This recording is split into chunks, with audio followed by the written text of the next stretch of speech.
Benchmark, the voice of business. Presented by LMD.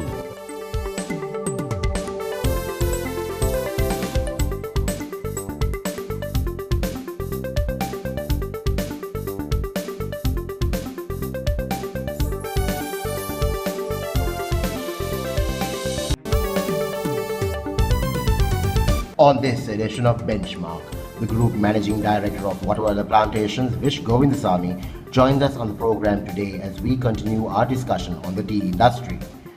The LMD Nielsen Business Confidence Index moved up by 5 basis points in April. More on this from Nielsen's Managing Director, Sharang Pant. And in our final segment, we take a closer look at Sri Lanka's macro outlook with LMD columnist Shiran Fernando. That's the lineup for Benchmark. Hello and welcome to Benchmark. I'm Savitri Rodrigo. Continuing our focus on Sri Lanka's tea industry, today we have invited to the studio the Group Managing Director of Sunshine Holdings, of which Waterwater Plantations is a subsidiary. And he is going to talk about the issues, the concerns, and also the challenges posed by other tea producing countries to Sri Lanka's tea industry, and also the sustainability concerns that we have to be aware of. So he is Vish Govindasamy. Vish, thank you for joining us on Benchmark and congratulations on the 50th anniversary of Sunshine Holdings. Thank you very much, Savitri. It's always a pleasure to be with you. Now, just as a sort of an icebreaker, what is your take on the current status of the tea industry briefly? The Sri Lankan tea industry, I think, as you know, we are celebrating 150 years of tea this year.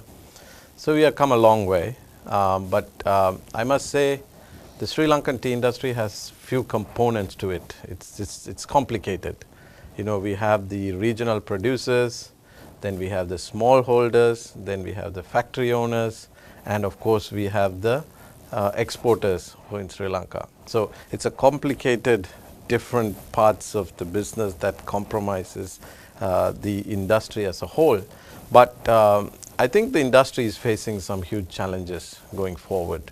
That's where I would say the industry is, and being 150 years, I think we need to take stock of what we have done in the 150 years and how we are going to go forward the next 10, 20, 50 years forward.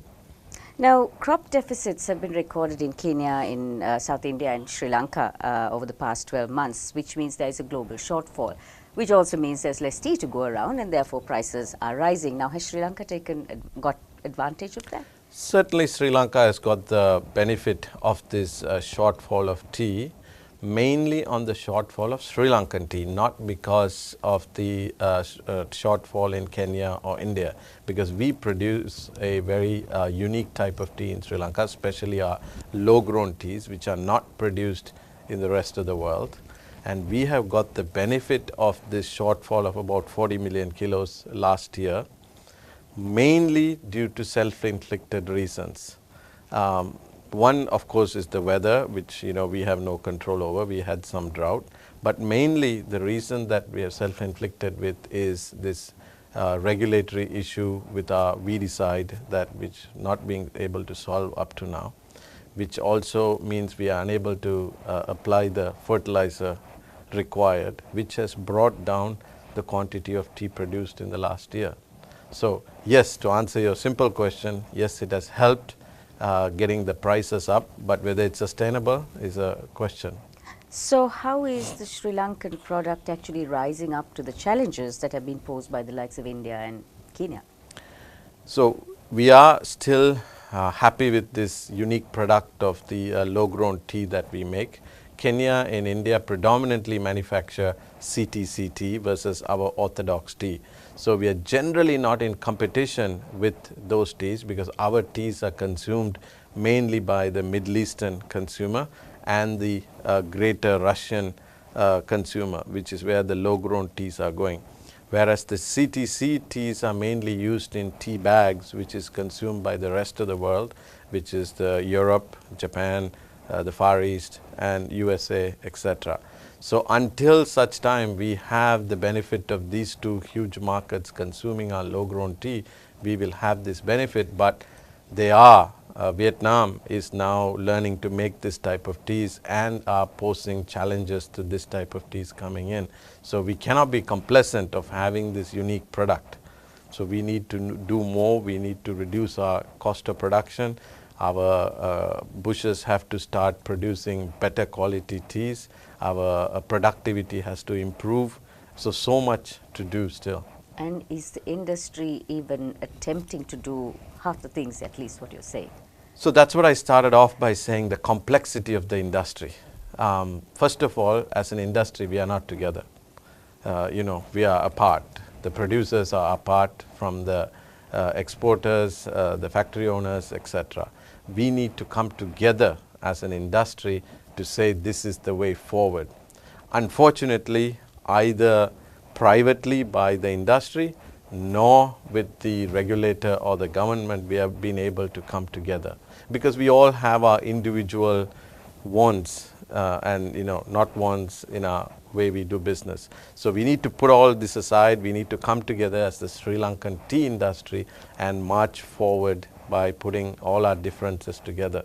So somebody needs to take the initiative to make that happen. And unfortunately, because we are not together, the people who are not concerned also are playing us to each other's hands, and we are suffering these issues that we are facing right now.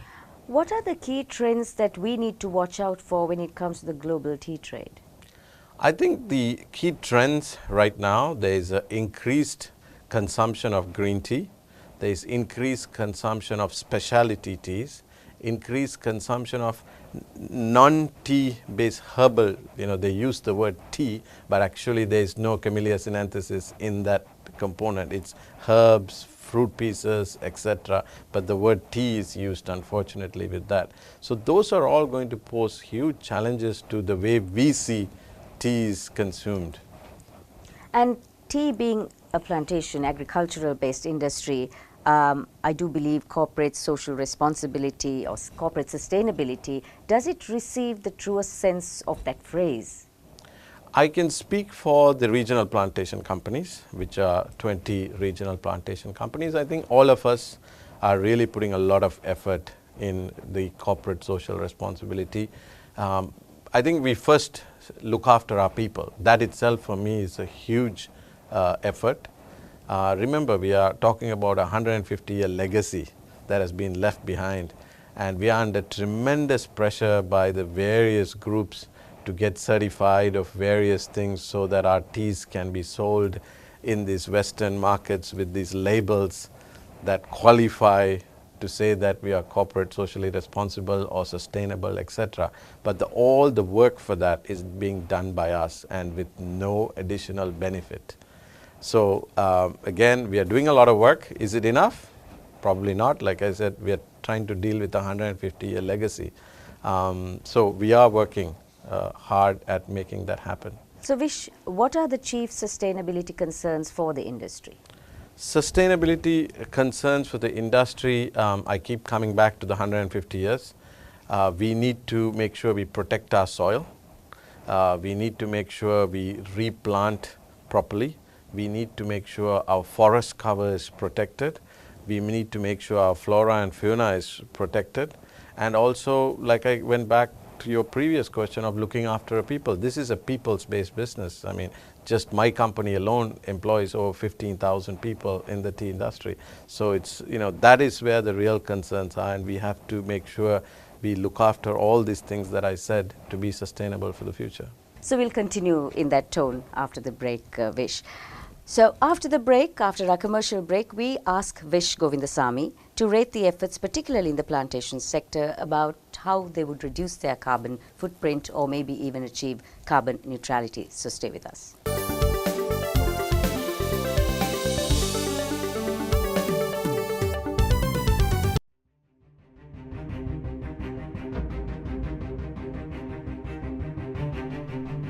When we entered the industry in 1995, a new star was born as a fully owned subsidiary of People's Bank. For those seeking to grow their businesses, PLC provided the seed.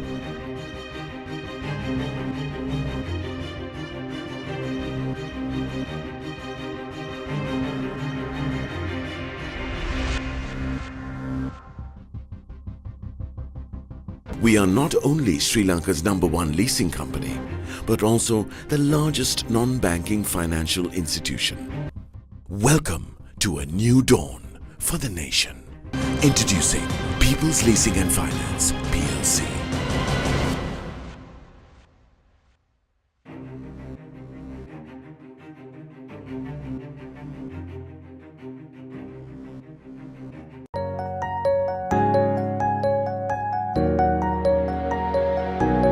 We understand that savings provide for life's special moments. That's why we were the first bank to introduce an incentivized savings scheme, Pathum Vimana. We changed how a nation felt about savings because we believe in banking beyond transactions. HNB, your partner in progress. So thank you for staying with Benchmark. We are continuing our discussion on the Sri Lanka tea industry with Vish Govindasamy, the Group Managing Director of Sunshine Holdings. Vish, how would you rate efforts, particularly in the plantation sector, towards reducing carbon footprint or maybe achieving carbon neutrality? Because a cup of tea, as we all know, could vary in its carbon footprint from 6 grams of carbon dioxide to 200 grams. Yeah, it is a concern, and we are addressing it very carefully. We have done a lot of things from, we have obviously most of the, at least the organized plantation sector has moved away from using fossil fuel in our dryers, etc. That's one big initiative we have done. We are also using a lot more recyclable fuel from our own use from the waste tea that we produce. Is used back as briquettes for our firing initiative. We are planting a lot more forest cover within our plantations. Most of the plantations have started producing mini hydropower using the waterways that are there in the streams that are there within the estates, which also reduces the use of fuel for using power within the tea estates. So there are lots of initiatives like this that are being taken on a day-to-day basis in making sure that we are becoming carbon neutral. It's not easy. So the triple bottom line concept is relevant in the current context? It's a nice buzzword, but it is relevant, and we are making sure we are not only concerned about financial profits. We are really concerned about the sustainability. We are concerned about our social responsibility. We are concerned about how much waste we produce. That's what I said. We keep recycling whatever we produce. So it is. But we are dealing with legacies left behind. So we have to do one at a time and be able to be competitive. All these are nice to do, but end of the day, our product has to be competitive with the rest of the world's product tea. Absolutely. The domestic corporate governance code applicable to listed companies like yours is scheduled to be aligned with the principles published by the OECD. Now, how much progress do you think has been achieved in the spheres of corporate governance and transparency when it comes to listed companies and the tea industry companies? I think all but 2 tea companies are listed, if I'm right. And all of us have independent directors on our boards, which is a requirement now by the SEC. And I think most of us also have independent chairmen of our companies running. We have all the required boards, which are like the investment board or the audit committee, remuneration committee, all are part of the corporate governance. But end of the day, being ethical and doing the right thing is up to the individuals. But I think the system is there to make sure that our governance is intact.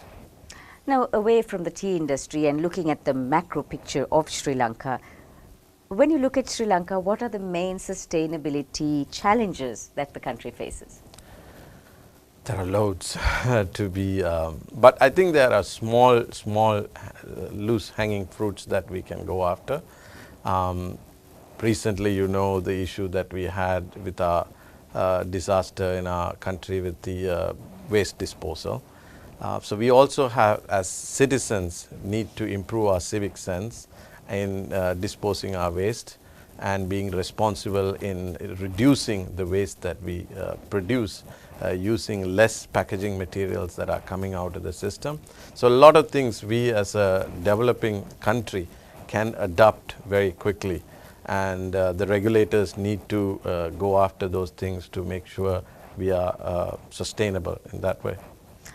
What is your vision, or how do you envision the future of Sri Lanka's tea industry? Remembering, of course, as you mentioned many a time, that we have a 150-year legacy. We need to relook at everything and map out a way forward. How do you envision it? I think it's industry. We are an agricultural country, and tea is probably part of the bigger part of our agriculture in Sri Lanka. It's a very important part in the economy. It's a large foreign exchange earner, so it can't be discounted as something that is small. We are big, and it's about 400,000 direct employment by the entire industry, and etc. with the families involved. So it's a big part of our economy.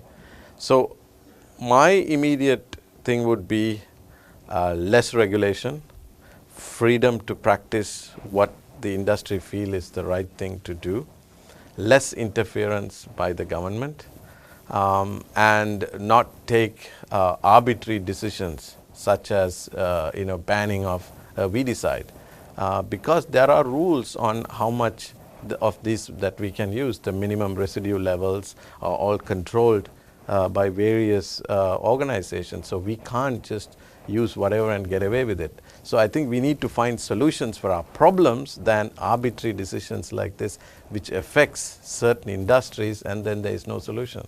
So to summarize, I think the future is bright for the industry as long as we all work together as one, and the competition is not here. The competition is elsewhere. So we need to look outside and face the competition with putting things right at our home. Well, that seems a great note to conclude our interview on. Thank you very much, Vish, for joining us today. Thank you, Savitri. It's always a pleasure to be with you. So we've been chatting with Vish Govindasamy, Group Managing Director of Sunshine Holdings, on Sri Lanka's tea industry, the issues, the concerns, reducing carbon footprint and sustainability. On the other side, we have Anushan Selvaraja, so stay with us.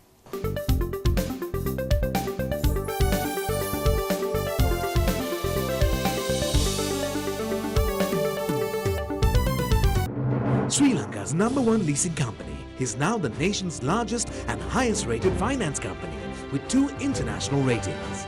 Let us move the nation as one with People's Leasing and Finance PLC.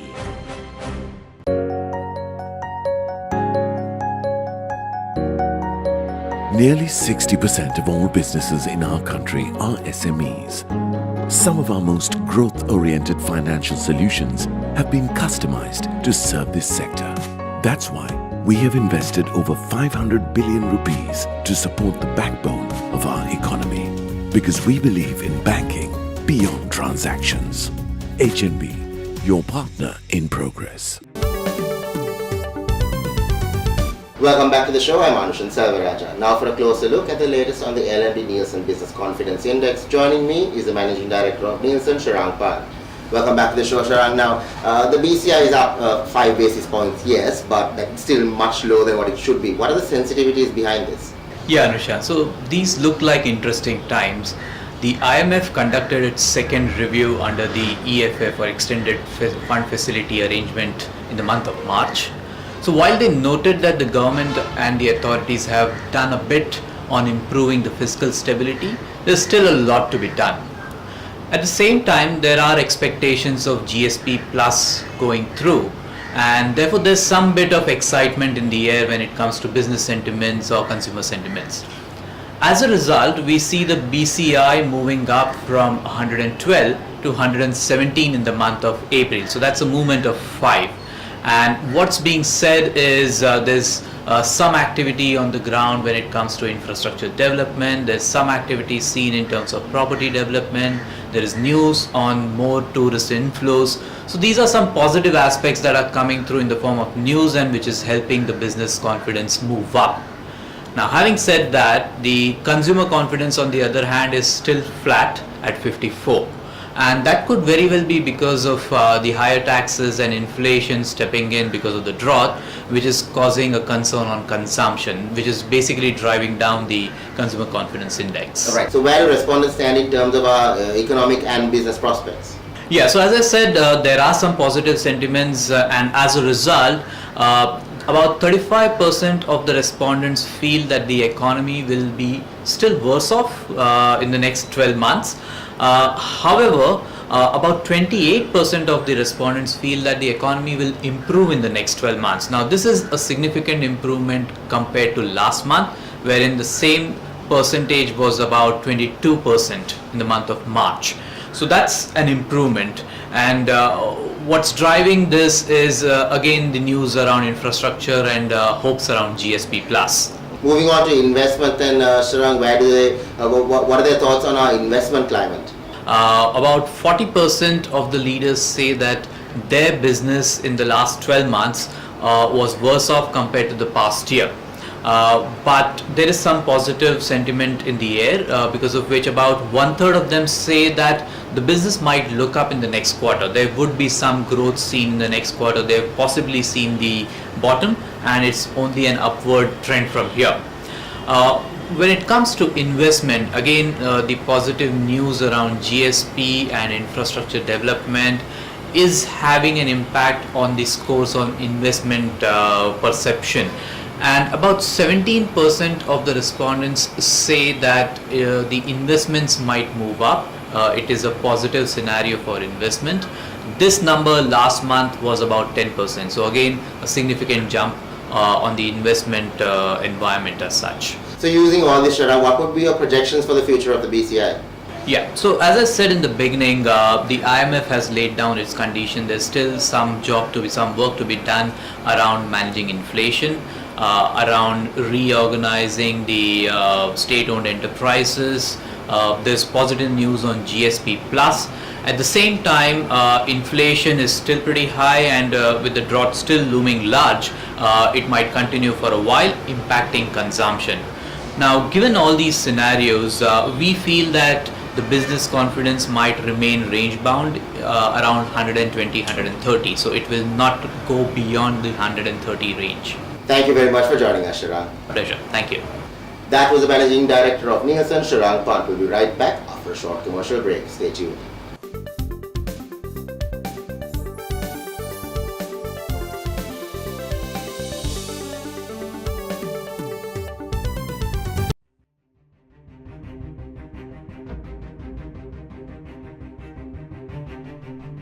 When we entered the industry in 1995, a new star was born as a fully owned subsidiary of People's Bank.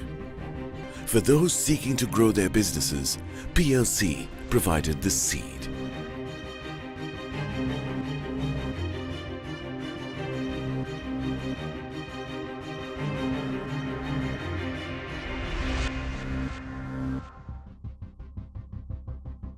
We are not only Sri Lanka's #1 leasing company, but also the largest non-banking financial institution.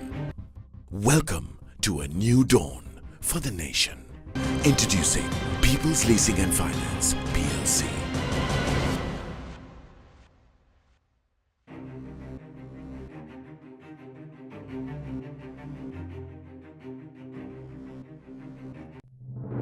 Sri Lanka's #1 leasing company is now the nation's largest and highest rated finance company with 2 international ratings. Let us move the nation as one with People's Leasing and Finance PLC.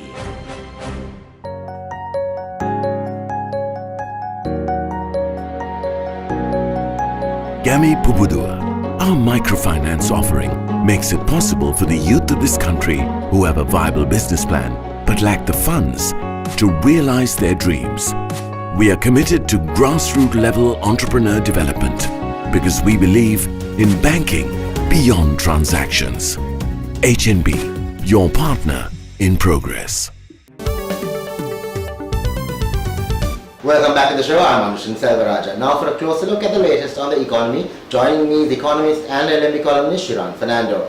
Welcome back to the show, Srirang. Now, there has been an increase in the cost of living as it's been reflected in the inflation numbers. Now, what are the sensitivities behind this? So some of the reasons for inflation to rise up, particularly this year, has been because of the drought impacts. So you've seen some of the food items actually going up in value, even though the government has tried to curtail it by having price ceilings. But in addition to that, what you've also seen is this tax changes also coming into play. So certain things have revised things on the non-food inflation side of things.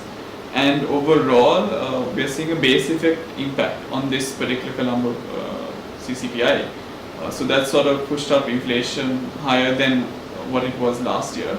But sort of moving forward, I think this could come down, in particular in the second half, provided the drought doesn't exaggerate further and we have further impacts. Now, foreign interest in investing in Sri Lanka continues to be low. Why is this the case? I think if you look, a lot of people thought post the civil conflict finishing that investment drive will suddenly boom, but what we saw was very much a debt-driven infrastructure and investment spending, and that is largely due to the fact that though there's interest, the realization of the interest is not taking place because the bureaucracy, a lot to do with getting approvals. In the past, maybe the BOI hasn't been too efficient as well. Some of the powers have been reduced from the BOI.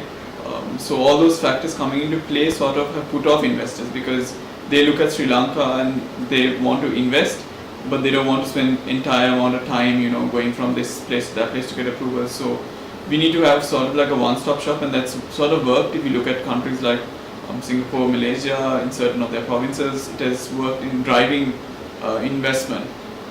So unless these factors are put in, there is no point of going further into road shows and trying to showcase the investment opportunity if you can't make it into reality and these things sort of working out.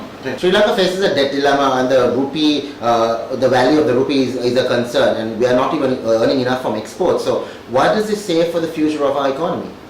Well, it's continuing onwards. I mean, suddenly exports are not going to take off, but if you look at compared to maybe 2 years ago or a year ago, I think there is a better strategy or a better way to get out of this debt issue, particularly on the exports front. I mean, if we do get the GSP Plus approved and there's no issues with regards to that, that opens up a lot of opportunity for exports.